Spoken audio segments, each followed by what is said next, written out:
আমাদের স্বরাষ্ট্রমন্ত্রী সালাউদ্দিন আহমেদ। মাননীয় স্পিকার, আপনাকে ধন্যবাদ। ইয়েস মাননীয় স্পিকার, আমি মাননীয় সংসদ নেতার পক্ষে বক্তব্য রাখছি। মাননীয় সংসদ নেতা সর্বশেষে বক্তব্য রাখবেন কিনা সেটা তার প্রিরোগেটিভ। আমি ডাক ও টেলিযোগাযোগ মন্ত্রীর পক্ষে জবাব দিচ্ছি।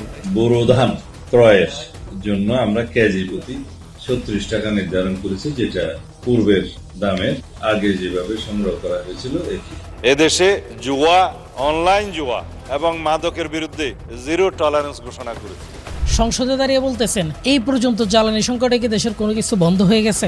জ্বালানির কারণে কি মাননীয় স্পিকার বোরো চাষ ব্যাহত হয়েছে? কোন মিল ইন্ডাস্ট্রি বন্ধ হয়েছে কিনা যদি সংকট হয়? কোন কলকারখানা, চাষাবাদ, বোরো চাষ, স্কুল কলেজ, ব্যবসা বাণিজ্য সবকিছুই স্বাভাবিক চলছে, তাহলে সংকটটা কোথায়? সবকিছু তো স্বাভাবিকই।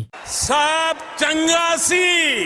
তাহলে চলেন এবার আমি দেখাই কি কি বন্ধ হয়ে গেছে। নদীর পাশেই জমি, তবুও পানির অভাবে পড়ে যাচ্ছে আখের ক্ষেত। কারণ একটাই, পান চালানোর জন্য নেই ডিজেল। আর সেই সংকটেই চোখের সামনে শুকিয়ে যাচ্ছে কৃষকদের কোটি টাকার স্বপ্ন। তেল নাই, তেল পেলে আমরা পানি দিতে পারবো। তেলের দাম হঠাৎ করে বেড়ে দিছে, তাহলে আমরা এই গাছগুলো কিভাবে লাগাবো আর শেষে কিভাবে দেবো? জ্বালানি তেল সংকটে সচল রাখা যাচ্ছে না কম্বাইন হারভেস্টার মেশিন। প্রাচ্য পরিস্থিতিতে দেশের প্রায় 50% শিল্প কারখানা জ্বালানির সংকটে ভুগছে। জ্বালানি সংকটে দেশে বিদেশে বিনিয়োগ স্থবির হয়ে পড়েছে। জ্বালানি সংকটে অন্য দেশে চলে যাচ্ছে তৈরি পোশাকের ক্রয়। জ্বালানি সংকটে বন্ধ রয়েছে বিদ্যুৎ উন্নয়ন বোর্ডের Khulna 330 megawatt, Faridpur 50 megawatt, north West পাওয়ার কোম্পানির খুলনা 225 মেগাওয়াট, মধুমতি 100 মেগাওয়াট ও ওরিয়ন গ্রুপের রূপসা 105 মেগাওয়াট কেন্দ্র। জ্বালানি সংকটে খুলনা অঞ্চলের 10টি বিদ্যুৎ কেন্দ্রের মধ্যে 6টি বন্ধ হয়ে গেছে। ক্রুড অয়েল সংকটের কারণে দেশের একমাত্র রাষ্ট্রায়ত্ত তেল শোধনাগার ইস্টার্ন রিফাইনারিতে তেল পরিশোধন কার্যক্রম বন্ধ হয়ে গেছে। তীব্র গ্যাস সংকটে দেশের 6টি ইউরিয়া সার কারখানার মধ্যে 5টি বন্ধ হয়ে গেছে। নেশার সরবরাহ নিয়ে উদ্বেগ দেখা দিয়েছে। বরং চাষের ভরা মৌসুমে রংপুরের গঙ্গাচড়ায় জ্বালানি তেল সংগ্রহ নিয়ে বিপাকে পড়েছেন কৃষকরা। খুচরা পর্যায়ে বোতলের তেল বিক্রি বন্ধ থাকায় বাধ্য হয়ে গ্রাম থেকে শ্যালো মেশিন ভ্যানে তুলে ফিলিং স্টেশনে ছুটছেন তারা। সংসদে দাঁড়িয়ে একটা মানুষ কনফিডেন্সের সাথে এরকম টাটকা মিথ্যা কথা কিভাবে বলে ভাই? লাইভ টেলিকাস্ট হচ্ছে, সারা দেশের মানুষ দেখতেছে। জ্বালানির কারণে কি মাননীয় স্পিকার বোরো চাষ ব্যাহত হয়েছে? কোন মিল ইন্ডাস্ট্রি বন্ধ হয়েছে কিনা যদি সংকট হয়? কোন কলকারখানা, চাষাবাদ, বোরো চাষ, স্কুল কলেজ, ব্যবসা বাণিজ্য সবকিছুই স্বাভাবিক চলছে, তাহলে সংকটটা কোথায়? এর আগে এরকম কনফিডেন্সের সাথে মিথ্যা কথা বলতো হাসিনা। গণতন্ত্রের জন্য সবচাইতে পবিত্রতম স্থান হলো সংসদ। সংসদে দাঁড়িয়ে এরকম মিথ্যা কথা না বললেও পারতেন। আপনারা কি এই সকল নিউজগুলো দেখতেছেন না? এই সকল খবরগুলো দেখতেছেন না? এই মুরব্বীর চোখের পানির দিকে তাকান। কি বলতেছেন? জোয়ান মানুষ তারা কতটা কষ্ট ওনার চোখে ভেসে আসছে, তারপরেও স্বরাষ্ট্রমন্ত্রীর কাছে সব চাঙ্গাসি। মন্ত্রী মহোদয়, এই সংসদটা অন্য যে কোনো 10টা সংসদের মতো না। আপনারা হাজার হাজার রক্তের বিনিময়ে ওই সংসদে গেছেন, so show some respect on them. আপনারা এরকম সংসদে মিথ্যা কথা বলার জন্য শহীদেরা রক্ত দেয় নাই কিন্তু। মাননীয় স্বরাষ্ট্রমন্ত্রী Salauddin Ahmed, please focus on your own business. This is the high time to focus on your business. Let them do their dirty job. আপনি প্রধানমন্ত্রী, আইনমন্ত্রী, তেল মন্ত্রী, বাণিজ্য মন্ত্রী, যোগাযোগ মন্ত্রী থেকে শুরু করে সব মন্ত্রণালয়ের পক্ষে কথা বলতে গিয়ে আপনার নিজের মন্ত্রণালয় চাঙ্গে উঠায় ফেলছেন। লাঙ্গের আশা কইরা তোমার ভাতারের ভাত চাঙ্গে। স্বরাষ্ট্রমন্ত্রী হিসেবে বাকি সব মন্ত্রীদের থেকে আপনি ট্রিমেন্ডাসলি ফেল করছেন। ক্ষমতা আসার পর আপনি বলছেন দেশে আর কোনো মব থাকবে না। বাংলাদেশে কোন রকমের মব কালচার আর থাকবে না। অথচ আপনার দল বিএনপি ক্ষমতা আসার পর প্রথম মব করে বাংলাদেশ ব্যাংকের গভর্নরকে বের করে দিয়েছেন, যেটা স্বাধীন বাংলাদেশের 54 বছরের ইতিহাসে প্রথম। আর মব করে কাকে বসাইছেন? একজন ঋণ খেলাপিকে। এমনকি জাতীয় সংবাদ সংস্থা বাসসের এমডি মাহবুব মুর্শিদকেও মব করে বের করে দিয়েছেন। ইন্টারেস্টিংলি ইউনুস আমলের সংবাদপত্রগুলোর কাছে যেগুলো মব ছিল, এগুলো বিএনপির আমলে এখন বিক্ষোভ হয়ে গেছে। আমরা দেখেছি বরিশালে আদালতের ভিতরে মব করে বিচারককে হুমকি দিয়ে টাকার বিনিময়ে আওয়ামী লীগ নেতার জামিন নেওয়া হয়েছে। বিচারকের উপস্থিতিতেই আদালতে হট্টগোল। এজলাস কক্ষে প্রবেশ করে টেবিল চেয়ার ফেলে দিয়ে রায়ের বিরুদ্ধে অবস্থান। ঘটনাস্থলে উপস্থিত অন্য আইনজীবী ও আইন শৃঙ্খলা বাহিনীর সদস্যদের হুমকি ধামকি। কুষ্টিয়ায় মব করে পিটে একজন কথিত পীরকে হত্যা করা হয়। হামলার সামনের সারিতে নেতৃত্ব দিয়েছিল ছাত্র দলের পদ্মারী নেতাকর্মীরা। যুগান্তরের এই রিপোর্ট প্রকাশ হওয়ার পরও এখন পর্যন্ত একজনও গ্রেপ্তার হয় নাই। আইরনি হচ্ছে মাননীয় মন্ত্রী, আপনি বলছেন মব থাকবে না, অথচ এই প্রত্যেকটা ঘটনায় আপনারা ক্ষমতায় আসার পর, যদি আমি জানি না যে আপনার ডেফিনেশনে বা আপনি এটাকে মব হিসেবে ডিফাইন করবেন কিনা, যেটা ছাত্রদল এবং বিএনপির কর্মীরা সংগঠিত করে। And you are a sitting home minister. আর এই কয়টা ঘটনাই তো শেষ হয় নাই। আমরা দেখেছি চট্টগ্রাম সিটি কলেজে কিভাবে ছাত্রদলের সন্ত্রাস সন্ত্রাসীরা কি রিচ দেশে অস্ত্র নিয়ে ওপেনলি শোডাউন দিয়েছে। যে অস্ত্র নিয়ে শোডাউন দিয়েছে সে ছাত্র দলের পদ্মারী নেতা, অথচ এখন পর্যন্ত সে গ্রেপ্তার হয় নাই। ওই ঘটনায় আমরা দেখেছি একজন শিবির কর্মীর গোড়ালি বিচ্ছিন্ন হয়ে গেছে। তো মাননীয় স্বরাষ্ট্রমন্ত্রীর কাছে জিজ্ঞেস করতে চাই, কতজন মানুষকে হত্যা করা হলে বা কতজন মানুষকে আহত করা হলে, কোপানো হলে তারপর গিয়ে আপনার প্রশাসন গিয়ে ওই সন্ত্রাসীদেরকে গ্রেপ্তার করতো? ওখানেও তো শেষ না। এরপরে আমরা দেখেছি ফেক ফটোকার্ডের উপর ভিত্তি করে শাহবাগ থানার ভিতরে মব হয়েছে। যে থানার দায়িত্ব হচ্ছে মব বন্ধ করা, মব নিয়ন্ত্রণ করা, ওই থানার ভিতরে মব হয়েছে। এটাও আপনার অধীনে এবং এটাও বাংলাদেশের ইতিহাসে এক নজিরবিহীন ঘটনা। দরকার নাই তো আপনার সুপারম্যান হয়ে সব মন্ত্রণালয়ের দায়িত্ব নিজের কাঁধে নিয়ে বসে থাকা। আপনি এবার অন্তত আপনার নিজের মন্ত্রণালয়ের দিকে ফোকাস করেন। আপনি বলেছেন জ্বালানি সংকটে কোনো কিছুই বন্ধ হয়ে যায় নাই, আমি নিউজ সহ ক্লিপ সহ দেখাইলাম। এখন এই সবগুলা নিউজ কি মিথ্যা, নাকি আপনি মিথ্যা কথা বলতেছেন? আপনি বলতেছেন দেশে আর কোনো মব থাকবে না, অথচ আপনি স্বরাষ্ট্রমন্ত্রী থাকাকালীন অবস্থায় একের পর এক মব হয়েই যাচ্ছে। এবার আসি সারা দেশে আইন শৃঙ্খলার কি অবস্থা। সারা দেশে খুনাখুনি যেন প্রতিযোগিতা করে এক মাস আরেক মাসকে ছাড়িয়ে যাচ্ছে। সমকাল রিপোর্ট 5 জেলায় এক রাতে 10 খুন। প্রথম আলোর রিপোর্ট রাউজ জোনে আবারও গুলি করে বিএনপি কর্মীকে হত্যা। বাংলা ট্রিবিউনের রিপোর্ট 3 মাসে সারা দেশে 854 হত্যাকাণ্ড, তার মধ্যে ঢাকায় 107। সমকালের রিপোর্ট খুনের মতো গুরুতর অপরাধ বাড়ছে। এই রিপোর্টে দেখা যায় বিএনপি ক্ষমতায় আসার পর অতীতকালের যে কোনো সময়ের তুলনায় এই বছর মার্চ মাসে সর্বোচ্চ খুন হয়েছে। ঢাকা ট্রিবিউনের 18 এপ্রিলের প্রতিবেদন, এই বছরের প্রথম 3 মাসে গত বছরের তুলনায় 14% মার্ডার বেড়েছে। এগুলোর বেশিরভাগই ঘটেছে আধিপত্য বিস্তার, স্পেশালি বিএনপির 2 গ্রুপের ক্ষমতার দ্বন্দ্বে, বাগবাটোয়ারার দ্বন্দ্বে। উদাহরণ হিসেবে 2-1টা শিরোনাম দেখাই। কালের কণ্ঠ, খুলনায় বিএনপির 2 গ্রুপের সংঘর্ষে নিহত বেড়ে 2। ইত্তেফাক, ঝিনাইদহে আধিপত্য বিস্তার নিয়ে বিএনপির 2 গ্রুপের সংঘর্ষে নিহত 1। দেশ রূপান্তর, বিএনপির 2 গ্রুপের সংঘর্ষে যুবদল কর্মী নিহত। এরকম ভাবে সারা দেশে বিএনপি নেতাকর্মীরা একে অন্যকে হত্যাকাণ্ডে লিপ্ত। হিউম্যান রাইটস অর্গানাইজেশন HRSS এর তথ্য মতে গত 3 মাসে মব সহিংসতায় নিহত হয়েছে 49 জন। আর আমাদের স্বরাষ্ট্রমন্ত্রীর এগুলো দেখার সময় নাই, আর তিনি তো বলেছেন মব হবে না। কিন্তু এগুলা কি মব না? এখন যা হচ্ছে সব হচ্ছে বিক্ষোভ, হামলা, ক্ষমতার দ্বন্দ্ব, ভাঙচুর। এগুলো কিন্তু মব না। আমাদের সংবাদপত্রে এখন এগুলাকে মব বলবে না, কিন্তু হিউম্যান রাইটস অর্গানাইজেশন HRSS এগুলাকে মব বললো কেন? আমাদের স্বরাষ্ট্রমন্ত্রী তো মাইন্ড করতে পারে। এরপর আসি নারী নির্যাতন এবং ধর্ষণের ঘটনায়। খুনের সাথে নারীর প্রতি সহিংসতা, ধর্ষণ যেন পাল্লা দিয়ে বেড়েছে। বাংলাদেশ মহিলা পরিষদের প্রতিবেদন মতে বিএনপি ক্ষমতায় মার্চে নারী নির্যাতনের চিত্র উদ্বেগজনক। হত্যা হয়েছে 47, ধর্ষণ 57। ওই প্রতিবেদনে দেখা গেছে মার্চ মাসে 47 জন নারী ও কন্যা শিশুকে হত্যা করা হয়েছে এবং ধর্ষণের শিকার হয়েছে 57 জন। চিন্তা করেন, 57 জন নারী ধর্ষিত হয়েছে শুধুমাত্র বিএনপি ক্ষমতায় মার্চ মাসে। আর তার মধ্যে অর্থাৎ ধর্ষণের ঘটনায় 14টি ধর্ষণই ছিল সংঘবদ্ধ দর্শন। এবার অনুমান করেন তো এই 57টি দর্শন ঘটনায় কয়টার বিচার হয়েছে? একটারও বিচার হয় নাই। প্রতিবেদনগুলো অ্যানালাইসিস করে দেখা যায়, নিউজ পত্রপত্রিকা অ্যানালাইসিস করে দেখা যায় 70% দর্শনের ঘটনায় এখন পর্যন্ত আসামি গ্রেপ্তার হয় নাই। বিচার তো দূর কি বাত। এবার বিএনপি আমলের ফেব্রুয়ারি দর্শনের হিসাব দেখি।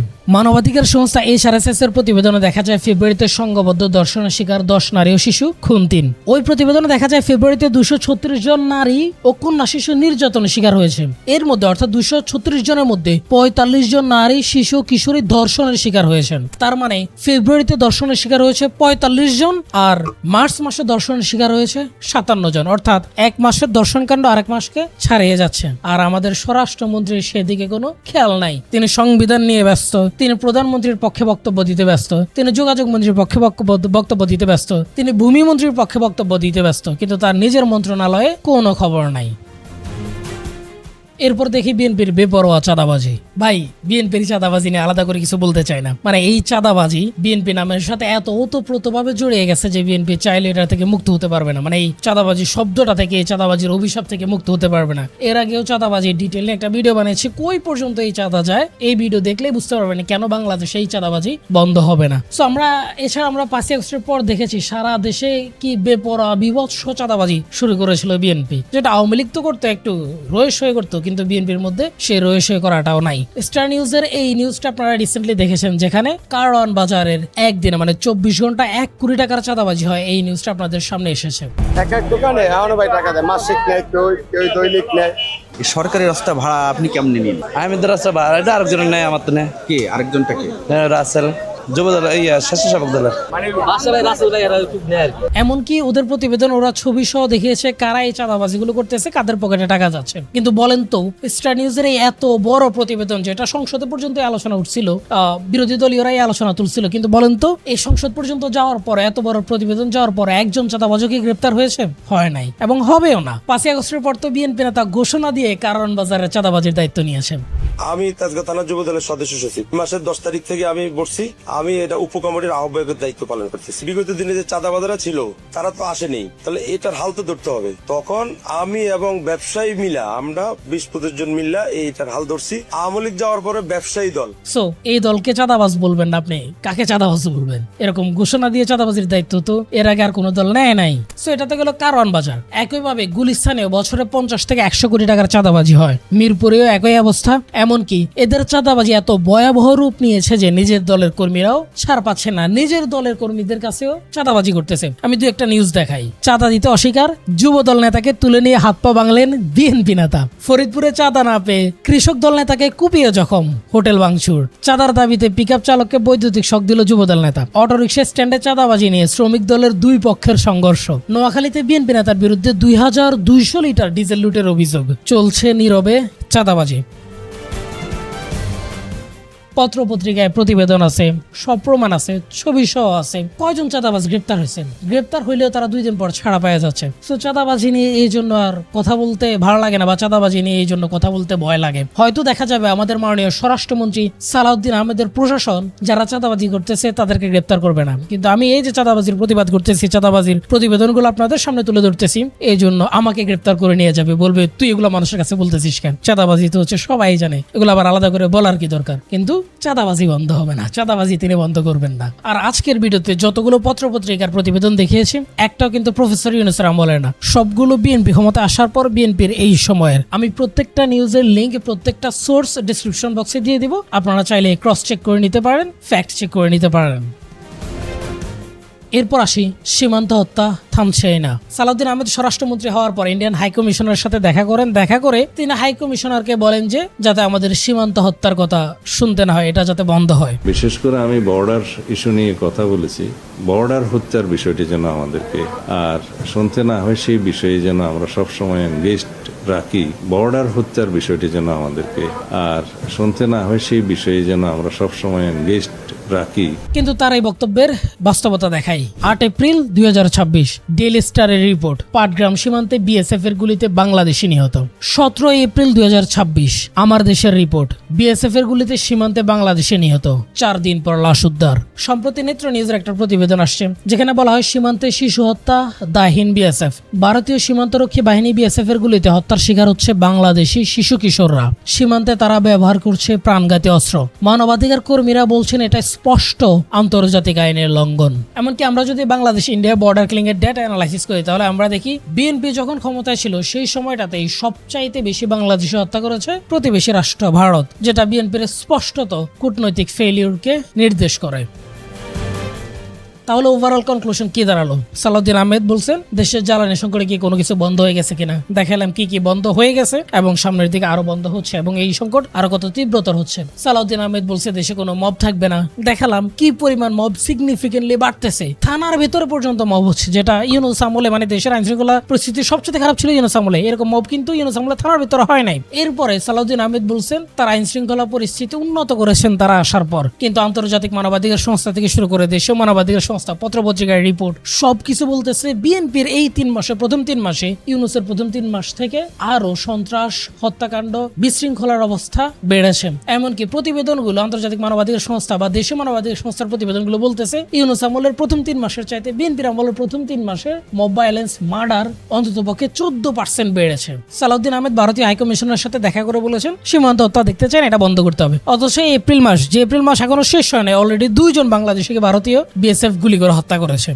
এমনকি 2 জন বাংলাদেশি কিশোরকে তারা তুলে নিয়ে গিয়ে 24 ঘন্টা আটকে রাখার পর ফেরত দিয়েছেন। তার মানে হলো সালাউদ্দিন আহমেদ যা বলছেন এক্স্যাক্টলি 100% তার বিপরীতটা হচ্ছে, হুইচ মিনস সালাউদ্দিন আহমেদ তার দায়িত্বে ট্রিমেন্ডাসলি ফেল করছেন। আমার মনে হয় না সালাউদ্দিন আহমেদ কোনোভাবেই নীতিগতভাবে আর সেই পদে রাখার যোগ্যতা রাখেন। আমার মনে হয় সালাউদ্দিন আহমেদ এই পদ থেকে অন্ততপক্ষে রিজাইন করা উচিত। এখানে অন্য যে কাউকে দিয়ে সালাউদ্দিন আহমেদ সংবিধান বিষয়ক মন্ত্রী, আইন বিষয়ক মন্ত্রী, কিংবা ওই যে আমাদের শেখ রবিউল আলম সমঝোতা মন্ত্রী, তিনি তো 3টা মন্ত্রণালয় নিয়ে আছেন। সো ওই 3টা মন্ত্রণালয়ের যে কোনো একটা মন্ত্রণালয়ে তিনি চলে যেতে পারেন। কিন্তু এই যে স্বরাষ্ট্র মন্ত্রণালয় যেটা, হোম মিনিস্ট্রি যেটা, আমরা দেখতেছি আইন শৃঙ্খলার অবস্থা কিভাবে সিগনিফিকেন্টলি অবনতি হচ্ছে। এটাতে অন্তত পক্ষে কেউ যাতে একদম 100% ফোকাস দিয়ে এটাতে কাজ করতে পারে, এই জন্য অন্য কাউকে এই দায়িত্বে দেওয়া দরকার। এখন সালাউদ্দিন আহমেদ স্যার কি রিজাইন করবেন? আমার মনে হয় সালাউদ্দিন আহমেদ তার এই মন্ত্রণালয় অর্থাৎ স্বরাষ্ট্র মন্ত্রণালয়ের ব্যর্থতা স্বীকার করে নিয়ে এই মন্ত্রণালয়ের দায়িত্ব ছেড়ে দেওয়া উচিত। তিনি অন্য কোনো মন্ত্রণালয়ের দায়িত্ব নেওয়া উচিত। কারণ এই দেশের জনগণ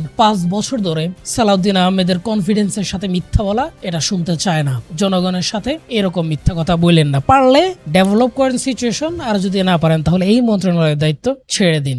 আমাদের ভিডিও যদি আপনাদের ভালো লেগে থাকে তাহলে এরকম আরো ভিডিও বানানোর জন্য আপনারা আমাদেরকে সাহায্য করতে পারেন। আপনাদের সাহায্য পেলে আমরা এরকম আরো অসংখ্য কোয়ালিটিফুল ভিডিও আপনাদের সামনে নিয়ে আসতে পারবো। আমাদেরকে সাপোর্ট করতে পারেন www.afsarquest.com এ গিয়ে। Please support us, your support matters. মা, মাটি, দেশকে ভালোবাসুন। ধন্যবাদ সবাইকে। আল্লাহ হাফেজ।